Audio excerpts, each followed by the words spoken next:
এক কাফেলা, তারা একজন আল্লাহর ওলি ছিলেন, তার সোহবতে গেছেন। আগের জামানে এমন ছিল, ওই সময় দাওয়াতুত তাবলীগের মেহনতও ছিল না, মাদ্রাসাও ছিল না, এইভাবে ওয়াজ মাহফিলও হতো না অতটা। মানুষ সোহবত থেকে দিন শিখতেন। বড় এক কাফেলা, একজন ওলি ছিলেন অনেক ভিতরে, তার সাথে সাক্ষাৎ করতে গেলেন, তার সোহবতে ছিলেন। ফিরার পথে তিনি একটা নসিহত করছেন যে হাতির বাচ্চা খেও না, হাতির বাচ্চা খেও না। আল্লাহর কথা যেমন হেকমত, রাসূলের কথা যেমন হেকমত, আল্লাহর ওলিদের কথার মধ্যেও হেকমত থাকে। হাতির বাচ্চা খেও না।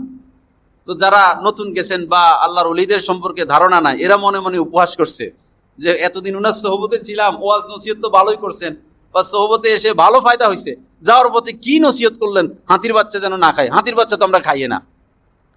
যাই হোক, তারা আসতেছেন, জঙ্গল পার হবেন, বড় জঙ্গল।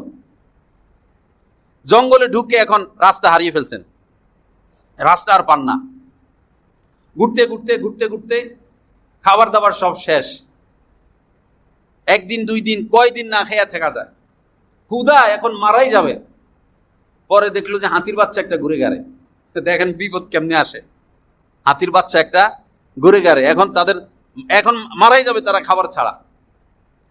পরে হাতির বাচ্চা এটারে এনে জবাই করে খাবে আর কি। তাদের মধ্যে একজন ছিলেন, বলল, দেখো আমরা এই আল্লাহর ওলির সোহবতে গেলাম, শেষ মুহূর্তে তিনি একটা কথাই বললেন, হাতির বাচ্চা খেও না। আমরা কিন্তু সেই দিকে অগ্রসর হচ্ছি। আরে যা যা, তোর কথা বাদ দে, এখন বাঁচি না, জান বাঁচানো ফরজ, এন ওয়াজ নসিহত বাদ দে। হাতির বাচ্চাটা খাইয়ে ফেলছে। কয়েকদিন পরে খাবার না ইচ্ছা মোতাবেক খাইছে। পরে একটা গুহায় ঘুমাইছে রাত্রে। এদিকে হাতি তো পাগল, হাতি হাতির বাচ্চার জন্য জীবন দিয়া দেয়। চতুর্দিকে বাচ্চা খুঁজতে খুঁজতে খুঁজতে খুঁজতে এই জায়গায় আসলো। এসে দেখে কিছু লোক শোয়া। পরে এসে তার বাচ্চার ঘ্রাণ পাচ্ছে। পরে এই লোকদের নাক শুকতেছে, মুখ তো, যার মুখেই সে তার বাচ্চার ঘ্রাণ পাইছে, একটা একটা মাইনা মেরে এই শেষ, পেটের উপরে পা দিয়া। আবার আরেকজনের কাছে গেল, ছড়ানো ছিটানো শুইছে ঘুমে, নাকে ঘ্রাণ পাইছে, তারাও শেষ। এরকম করে যে কয়জন ছিল সবটি শেষ।